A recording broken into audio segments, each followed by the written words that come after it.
Jadi literasi ekonominya bagaimana? Kita kan mau bicara tentang literasi ekonomi menuju kesejahteraan. Bagaimana mau sejahtera? Bagaimana mau punya bargaining yang kuat? Kalau seandainya kita berperilaku secara hedonis, tidak berpikir cerdas, ibaratnya pengeluaran lebih besar daripada pemasukan, kan revenue-nya buat kita di mana kan gitu. Itu saya kepengen ngajak teman-teman yang pada zamannya saat ini boleh menghasilkan sesuatu hal karya, tetapi satu karya tersebut harus bisa menginspirasi dan memotivasi. Jangan hanya dinikmati untuk hanya mencari wah lucu ya. Wow, keren. Wah, heboh ya. Itu kan sebenarnya hanya untuk konsumsi aja. Ini bagus banget pertanyaannya. Saya juga baru kepikir nih bagaimana kalau kita bisa menyampaikan hal-hal tersebut kepada kaula muda yang memang pengen berbisnis tapi sesuai dengan aturan undang-undang dan sesuai dengan perlindungan hukum.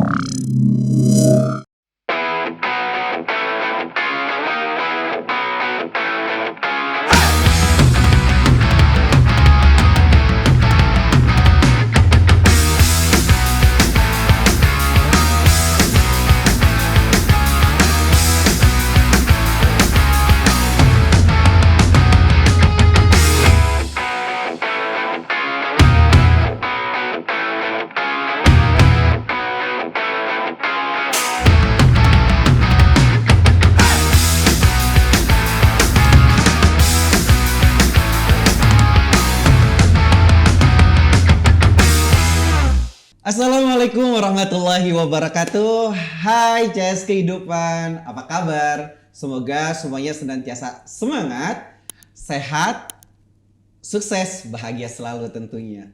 Oke, sebelumnya pastinya tak kenal maka tak sayang ya. Tak sayang, tak cinta, dan tak cinta pastinya tiada pengorbanan. Nah, agar kita tentunya menumbuhkan rasa cinta dan ada pengorbanan di mana kita akan sharing-sharing. Di sini kan banyak inspirasi, motivasi, tips dalam program ini. Makanya di sini kita kenalan dulu, oke? Nah, di sini ada gua selaku host tentunya di program CS Kehidupan. Apa itu CS Kehidupan? Nah, CS Kehidupan itu adalah sebuah komunitas literasi yang dimana komunitas ini berdiri dari sebuah buku yang berjudul Cahaya Seni dan Kehidupan yang gue tulis dan diterbitkan oleh Gramedia. Nah, dalam buku ini kebetulan kemarin gue launching di tanggal 6 November 2022 di Gramedia Matraman. Itu juga kita buat sebuah gerakan, yaitu namanya Gerakan Semangat Literasi Nasional. Nah, dalam Gerakan Semangat Literasi Nasional ini tentunya kita ada 5 pilar, yaitu pendidikan, ekonomi, kesehatan, sosial lingkungan, dan seni budaya. Nah, tentunya di sini kita akan banyak hal ya yang kita sharing, dan gue juga nggak sendiri di sini dalam program CS Kehidupan. Dan ini eksklusif pastinya di Lux Intermedia, dan di sini gue ditemani sama co-host gue. Halo semuanya, perkenalkan nama aku Evan. Jadi di sini aku bakal nemenin Kak Aladin nih buat nemenin CS Kehidupan di seluruh Indonesia. Oke, CS Kehidupan, pastinya nih ya kalian semua, kita tuh walaupun mungkin masih muda ya, bahkan kalau mau masih sekolah itu pengen punya ada penghasilan kan, bener nggak ya? Coba Kak Ivan gimana? Jadi gini Kak, di zaman kita sekarang kayak aku generasi Z, di bawah aku generasi milenial. Oke. Pinter-pinter banget cari uangnya. Oh iya, kenapa tahu gak coba? sih, Kak? Karena perkembangan teknologi, dari ada aplikasi ini, aplikasi itu, mereka benar-benar bisa manfaatin tuh kondisi yang sekarang. Terus mungkin yang jadi keresahan sekarang di mana cara mereka mengontrol hal tersebut. Iya. Dari kakaknya gimana nih? Iya ya kan, oke teman-teman CS Kehidupan. Kebetulan gue sama Kak Evani kan bedanya hanya 3 tahun ya kita ya. Dan di sini kita sama-sama generasi milenial ya tentunya. Jadi kalau zaman dulu kita mungkin masih agak sulit tuh ya untuk kita punya HP gitu kan, pegang HP gitu. Dulu juga masih ya nggak ada media sosial lah ya, kita masih main layangan, masih main di sawah gitu kan. Padahal masih kotor-kotoran. Nah gitu kan. Nah tetapi kalau sekarang ini kita lihat ya kita pun merasakan itu semua ya. Jadi lebih mudah kita untuk mencari uang karena banyaknya aplikasi ya dari perkembangan digital ini. Nah sekarang teman-teman semua, biar kita lebih bijak tentunya ya dari perkembangan zaman ini, kita ada narasumber ya pastinya yang sangat luar biasa yang akan memberikan kita tips ya, terus juga inspirasi bagaimana menghadapi perkembangan ini semuanya. Oke, kita sambut aja langsung Kak Cut Emma. Emma. Halo. Iya Kak Cut, gimana tuh tadi aku sama Evan nih kan, ya zaman kita tuh kan kayaknya agak masih sulit ya tentunya untuk kita mencari uang gitu. Bahkan kita harus iya minta kadang jualan ya gorengan lah atau es tingtong kayak gitu-gitu kan. Aku masih ngerasain tuh. Coba kalau sekarang kan anak-anak generasi Z lebih mudah ya gitu. Nah, menurut Kak Cut sendiri gimana tuh kita menanggapi itu semua Kak? Iya, setiap masa ekonomi itu kan ada zamannya. Oke. Nah, sekarang lagi zamannya Sepan. Mas Epan. Kalau kemarin mungkin 3 tahun ke belakang zamannya Mas. Walaupun sampai sekarang masih dalam proses ya. Nah, kalau zaman Kak Cut gimana tuh? Zaman saya mah zaman reformasi kayaknya ya. Itu Bukan kolonial ya? Bukan, alhamdulillah. Jadi gini loh. Jadi menurut aku untuk menjalani suatu perilaku ekonomi, ini kan kita bicara tentang perilaku ekonomi ya.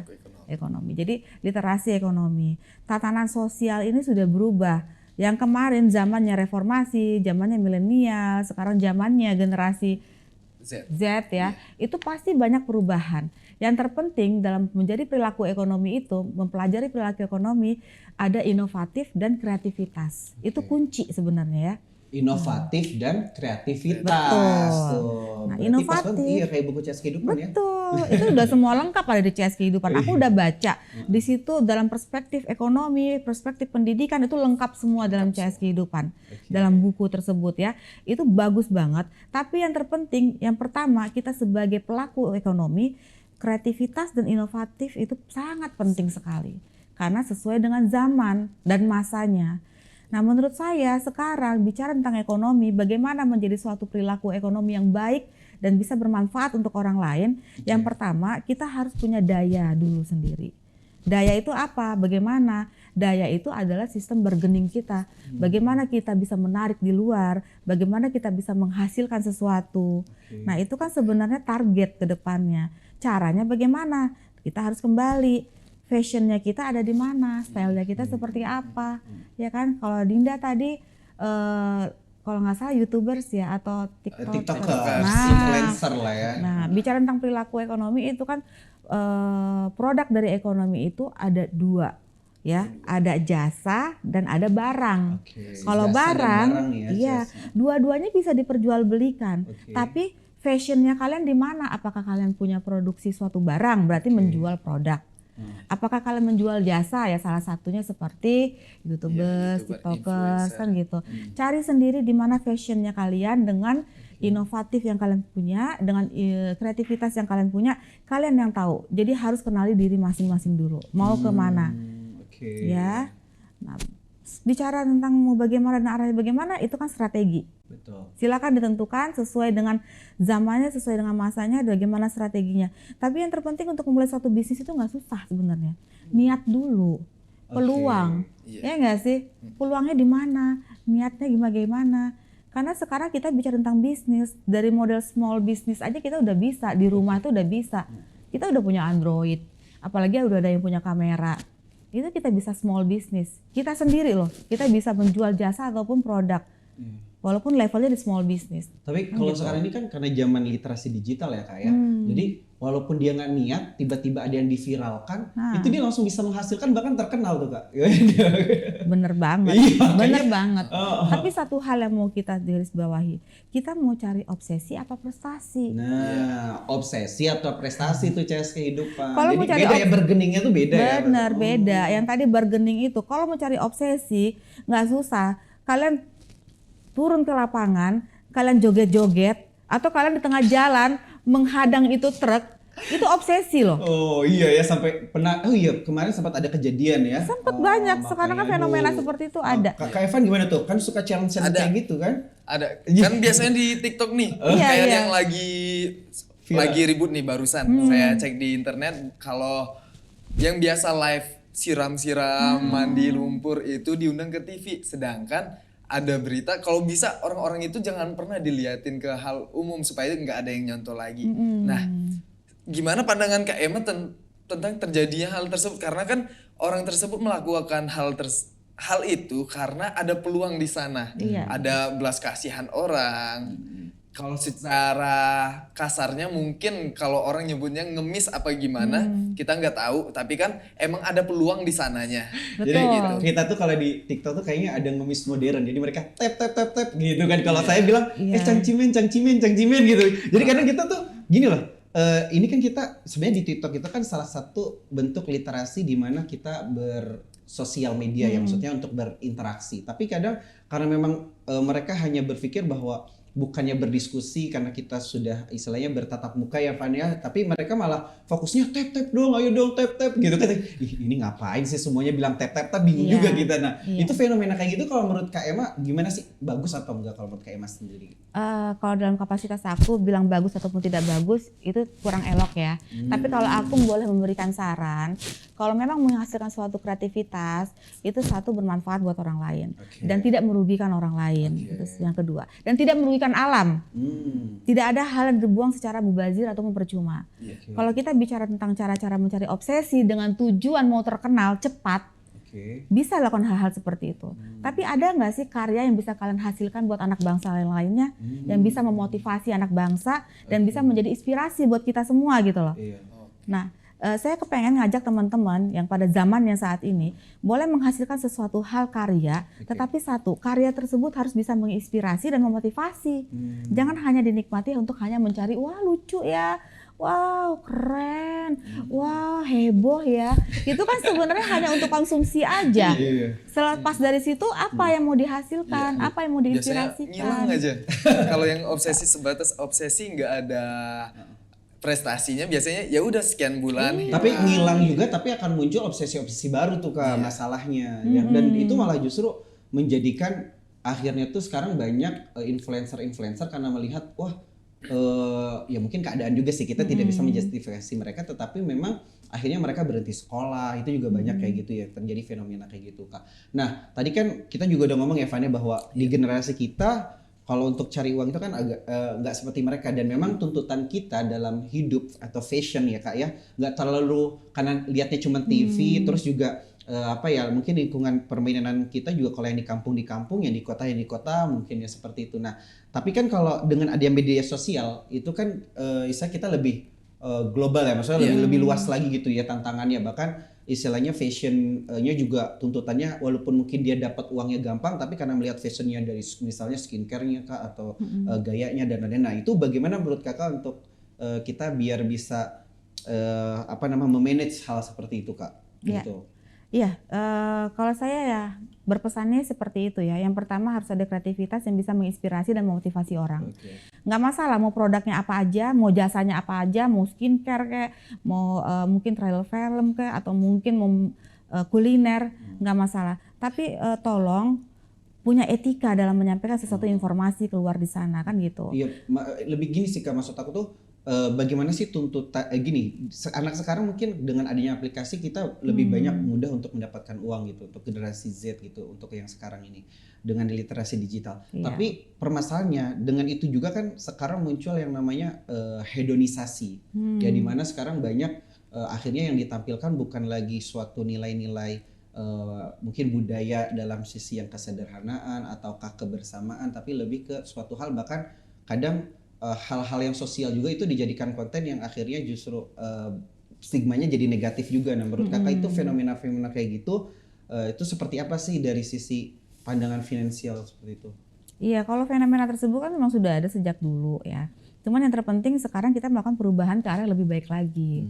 Karena apa? Karena perubahan struktur sistem secara budaya itu seharusnya kan semakin hari semakin lebih baik. Semakin cerdasnya suatu bangsa, semakin lebih baik cara berpikir, semakin lebih baik cara peradaban seseorang menyikapi sesuatu.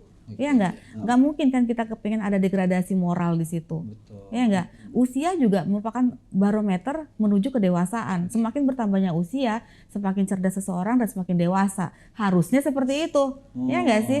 Jangan malah justru semakin usia bertambah, malah justru mencari sesuatu hal yang sifatnya nanti enggak ada manfaatnya, hanya untuk sesaat. Mungkin manfaatnya hanya untuk dinikmati serunya, lucunya, uniknya. Tapi kan enggak ada sesuatu yang bisa menambah nilai ataupun bergening dia menjadi seseorang yang bisa bermanfaat dan bisa memotivasi orang lain. Oke. Yang kita cari kan itu, nggak hanya sekedar pragmatis finansial, tapi adalah nilai, value-nya dalam kehidupan. Nah, saya rasa teman-teman boleh silakan cari uang, boleh silakan mau masuk ke segmen yang small business kah atau middle business kah, tapi tolong satu, memberikan inspirasi dan motivasi buat orang lain dan berpikir secara cerdas, bertindak secara cerdas. Berarti Begitu. kalau katakanlah nilai norma cerdas dalam literasi ekonomi zaman sekarang itu kan tadi ya Evan pastinya banyak ya tuntutan-tuntutan yang dalam arti padahal itu suatu hal yang mungkin gak wajib jadi wajib Jadi gitu wajib. kan gitu. Terus juga ya itulah yang maksudnya kalau Evan sendiri kan juga dengan TikTok tuh juga lumayan ya pendapatan dari endorsement dan lain-lain gitu. Nah itu gimana tuh manage-nya kalau Evan? Kalau untuk manage sebenarnya balik lagi ke dengan pandangan kita sekarang sih. Maksudnya tuh kita mempunyai momen nih. Kita emang lagi manfaatin momen yang mana kita lagi banyak yang perhatiin. Iya. Lagi banyak perhatiin, otomatis kan peluang kita untuk mencari pundi-pundi yang lainnya pun bakalan terbuka kayak gitu. Emang saat ini saya memanfaatkan itu, namun kita harus sadar diri juga. Betul. Karena momen itu nggak mungkin datang bisa berkali-kali. Mungkin momennya saat ini aja. Jadi untuk cara memanage-nya ya kita gunakan sesuai dengan kebutuhan yang sedang kita ingin lakukan, seperti kebutuhan untuk seandainya kita emang hidup ngerantau, ya udah kebutuhan buat hidup sendiri maksudnya. Terus adalah beberapa yang ditabungin kayak gitu. Sama yang paling penting kita harus punya brand image ke halayak. Ketika kita ada brand image, kita mau kembali lagi minimal masih ada yang tahu tentang kita kayak gitu. Sekarang ini kan kita, kemarin sempat kejadian kayak itu kan anak-anak mahasiswa sampai kena pinjol nih Kak. Pinjol, terus juga karena tuntutan tuntutan secara tidak langsung mereka merasa agar biar eksistensinya diterima masyarakat gitu kan. Bahkan sekarang itu hedonisasi itu bukan suatu hal yang lagi mungkin dijaga ya, malah justru ditampilkan gitu ya di dalam sebuah konten. Nah, Kakak sendiri melihat fenomena seperti itu bagaimana sih biar kita bisa menata dan setidaknya kan Indonesia ini terkenal juga dengan budaya yang luhur gitu ya. Apakah hal-hal seperti itu perlu dilarang secara regulasi juga ataukah memang itu kesadaran kita sebagai seorang influencer untuk bisa dinikmati dan mengedukasi juga gitu ya Kak dalam hal ini. Nah, menurut Kakak tuh baiknya seperti apa sih istilahnya biar jadi mereka untuk kebutuhan itu bukan kalau memang ternyata nggak tercukupi dengan apa yang didapat di media sosial, akhirnya mereka dengan mudah karena sekarang banyak pinjol. Nah itu Kakak gimana menurut Kakak tuh? Iya, aku coba masuk dalam prinsip ekonomi dulu ya. Prinsip ekonomi itu kalau menjadi sesuatu masukan buat kita revenue, yang namanya pengeluaran itu tidak boleh lebih tinggi daripada pemasukan. Pasak daripada tiang. Lebih besar pasak daripada tiang. tiang. Nah ini prinsip ekonomi seperti ini harus menginternalisasi dalam diri. Jangan sampai nanti mencari sesuatu hal yang sifatnya hedonis harus ditunjang dengan yang penampilan begini-begini, tapi malah justru akan menggerus yang namanya pemasukan. Jadi nggak ada margin selisih buat kita. Kan percuma, prinsip ekonominya nggak dapet. Jadi literasi ekonominya bagaimana? Kita kan mau bicara tentang literasi ekonomi menuju kesejahteraan. Bagaimana mau sejahtera, bagaimana mau punya bargaining yang kuat, kalau seandainya kita berperilaku secara hedonis, tidak berpikir cerdas. Ibaratnya pengeluaran lebih besar daripada pemasukan. Kan revenue-nya buat kita di mana kan gitu. Itu satu ya. Tapi kalau menurut aku secara psikologis maupun secara kebangsaan kita, ekonomi itu memang diatur oleh negara ya. Baik nilai mata kurs, baik nilai sistem perekonomian kita secara makro. Nah, inilah informasi-informasi terkait itu kita harus banyak belajar gitu loh. Jangan sampai nanti kita juga lost terkait informasi-informasi yang sifatnya makro tersebut. Kan itu berhubungan dengan tindakan perilaku kita sebagai ekonomi mikro kan gitu. Jadi menurut saya harus banyak belajar, harus banyak cari informasi melalui literasi digital ya. Karena sebagian besar ini mulai anak dari SD, kadang-kadang TK juga udah ngerti cara menggunakan handphone. Jadi literasi ini tidak terbatas secara offline aja, tapi literasi digital perubahan sasaran sistem ya. Dan dalam hal ini juga kita tuh memang dituntut sangat ini ya Kak, konsumtif ya sekarang itu, karena adanya pay later, adanya berbagai kemudahan untuk orang tuh jadi belanja. Memang satu sisi ya banyak produksi juga tapi banyak belanja. Nah sebenarnya fenomena kayak gini juga kayak Emma tuh mandangnya seperti apa sih? Jadi kan biar kita lebih bisa mengontrol kecerdasan finansial kita khususnya gimana? Iya, tuh, Kak? iya.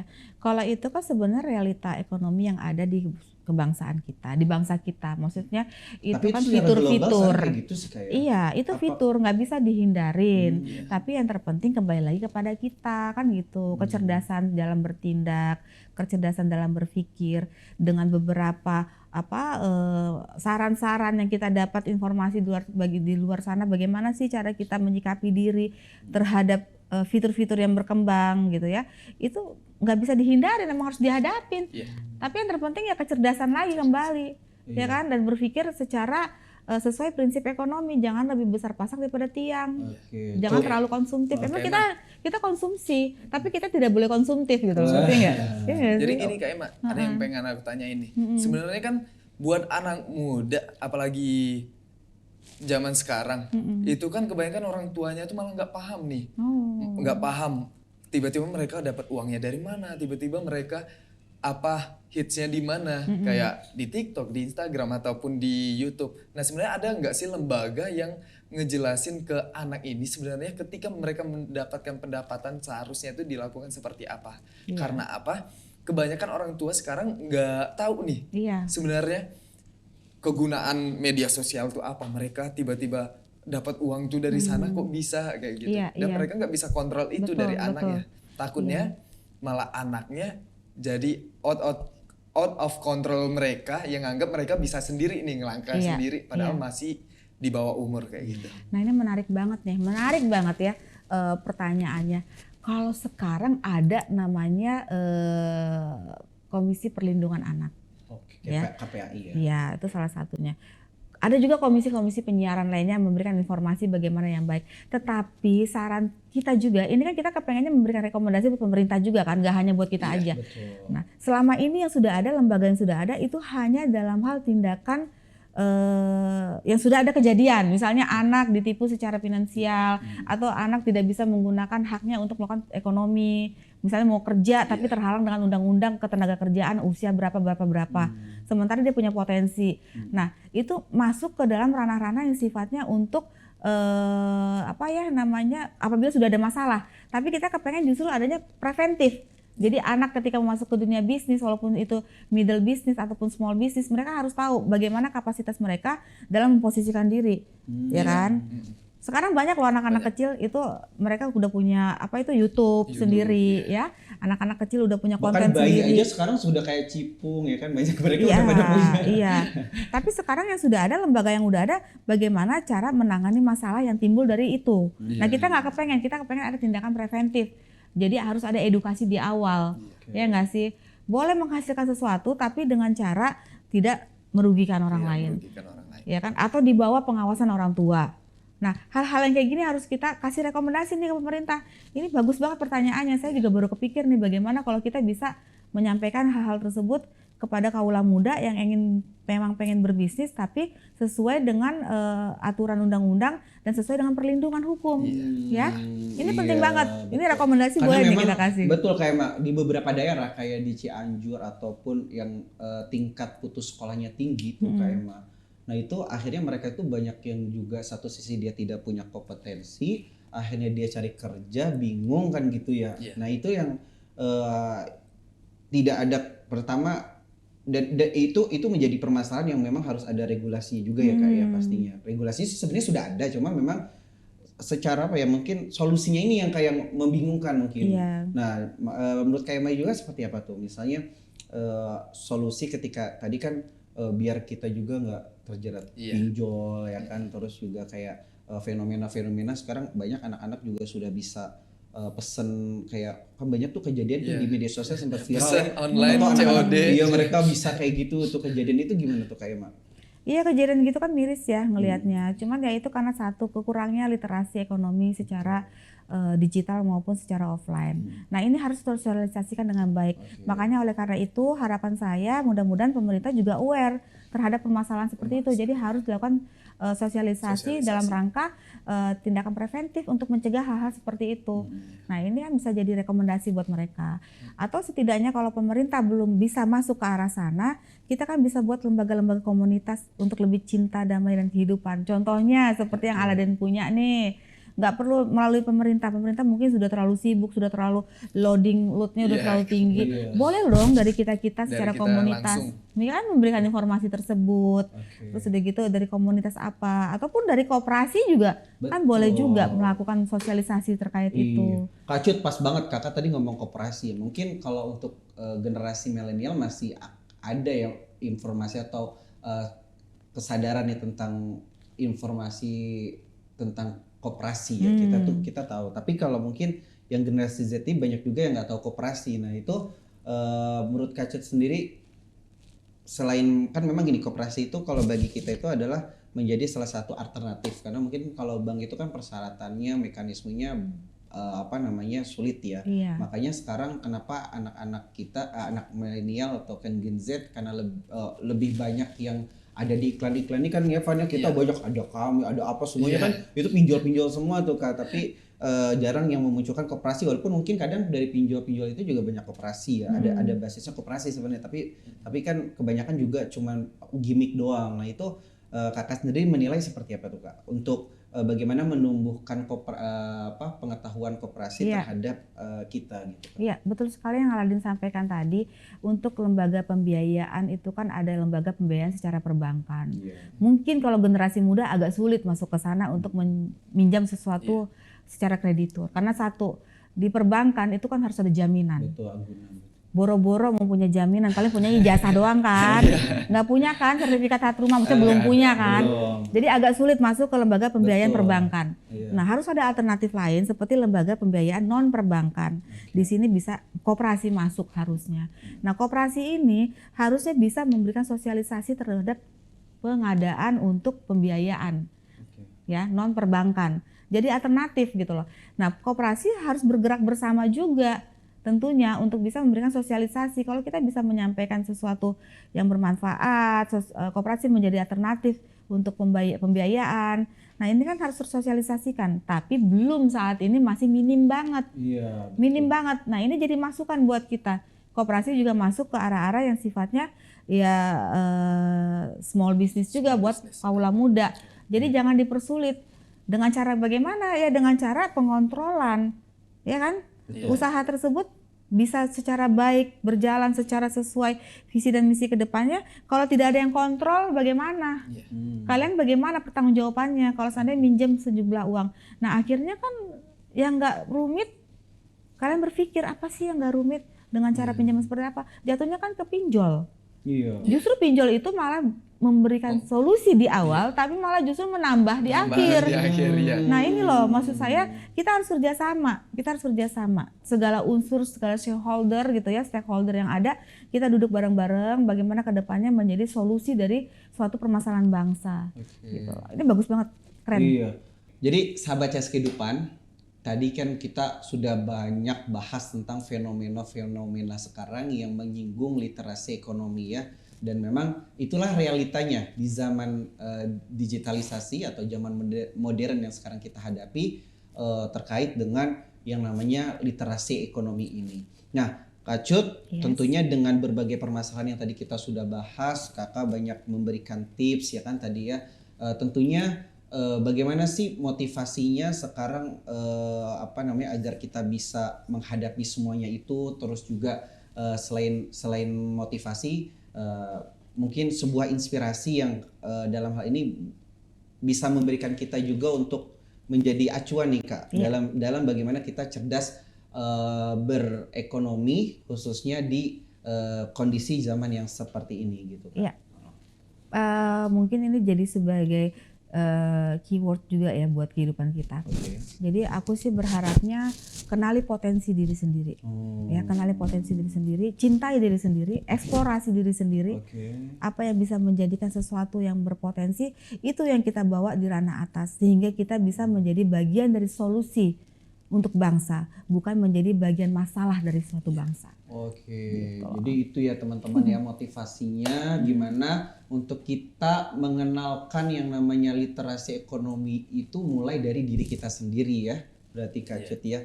Nah betul sekali karena memang kita masing-masing itu menjadi cahaya bagi diri kita.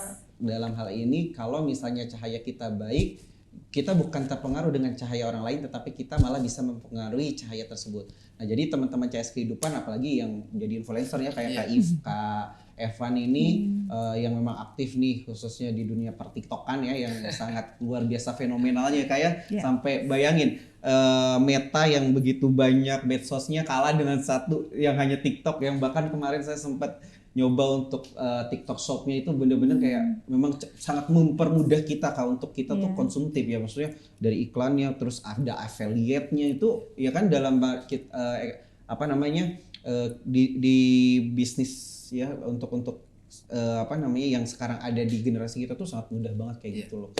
Oke, Kak Emma ini sangat luar biasa sekali tentunya di sini tadi kita sudah banyak sekali ya teman-teman CS Kehidupan diberikan inspirasi ya atau motivasi tips bagaimana sih kita cerdas dalam berliterasi ekonomi tentunya. Nah, CS Kehidupan dan dalam hal ini juga kita akan pastinya nanti akan ada lagi kayak Maya mudah-mudahan kita ada segmen selanjutnya untuk lebih membahas fenomena-fenomena yang lain terus juga untuk apa namanya solving terus juga sebuah kreativitas yang akan kita lakukan bagaimana setidaknya kita biar lebih cerdas dalam memanage finansial ini ya atau literasi ekonomi ini ya Evan ya.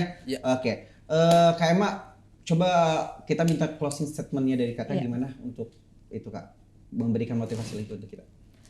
Pecinta seni dan kehidupan di seluruh Indonesia maupun di seluruh dunia, jangan lupa inovatif, kreativitas, dan satu jadi solusi dari suatu bangsa, jangan menjadi masalah. Ya, jadi CS Kehidupan demikian ya untuk segmen kita kali ini. Kita tadi luar biasa ya diskusi. Nah, sebenarnya ngoceh. Kita tuh ada program ngoceh namanya ngobrol kece ya. Jadi santai-santai aja. Cuma memang mungkin sekarang agak berat. Nanti bisa lah komen-komen gitu ya teman-teman berikan masukan bagaimana nih agar kita pastinya untuk segmen selanjutnya atau program lanjutannya ini biar lebih asik lagi tentunya. Oke, kita sangat senang sekali kalau teman-teman bisa komen terus juga bisa memberikan masukan untuk kita dalam program ini ya Evan ya. Oke, dan sahabat CS Kehidupan karena di sini Kak Emma nih sudah bersedia ya tentunya ngisi di acara kita. Nah sekarang kita ada souvenir buat Kak Emma. Apa tuh Kak? Nih souvenir kita gelang CS Kehidupan. Nah, karena aku yakin bahwa Kak Emma ini sudah menjadi sahabat hidup ya teman-teman. Karena di CS Kehidupan itu kita akan menjadi orang yang berdamai dengan hidup kita, dengan skenario kita. Karena kita harus yakin bahwa Tuhan selalu memberikan yang terbaik nih untuk kita semua. Nah, jadi di sini kakak pasangin. Nah, di sini Terima kasih. Boleh Oke, siap. Oke. Wah, selamat ya jadi CS Kehidupan. Sama ada lihat nih ya, ada pulpen spesial. Nantinya juga teman-teman CS Kehidupan nih yang selalu yang subscribe terus yang komen yang memberikan ide saran untuk program kita di sini nantinya juga akan mendapatkan ini nih ya souvenirnya sama bukunya. Makanya nanti terus update dan share pastinya program kita. Nih Kak Emma, boleh? Terima kasih banyak banget sih souvenir. Terima kasih ya. Spesial karena guest star kita pertama ya yang tentunya mengisi acara ini. Oke Kak Emma, kita terus mohon supportnya, tentunya nasihatnya sama Kak Emma semuanya karena Kak Emma juga ini bagian dari penasehat Gerakan Semangat Literasi Nasional. Nah, oke teman-teman semua, tentunya di segmen terakhir ini kita undur diri ya dalam hal ini. Boleh sebelumnya Kak Emma kita ini dulu ya. Ada jargon khusus. Jargon khusus. Boleh. Oke. Siapa kita? CS Kehidupan. Siapa kita?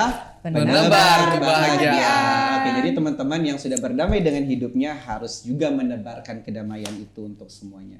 Oke, salam tentunya CS Kehidupan. Dalam hal ini mari kita berkarya, berdaya bersama karena saat ini adalah zaman di mana kita harus kolaborasi dan kita dengan kolaborasi ini tentunya apa yang kita cita-citakan dalam mewujudkan Indonesia emas. Apa itu Indonesia emas? Indonesia yang cerdas, berkarakter dan sejahtera akan kita wujudkan bersama-sama. Oke, semangat, sehat, bahagia selalu untuk semuanya.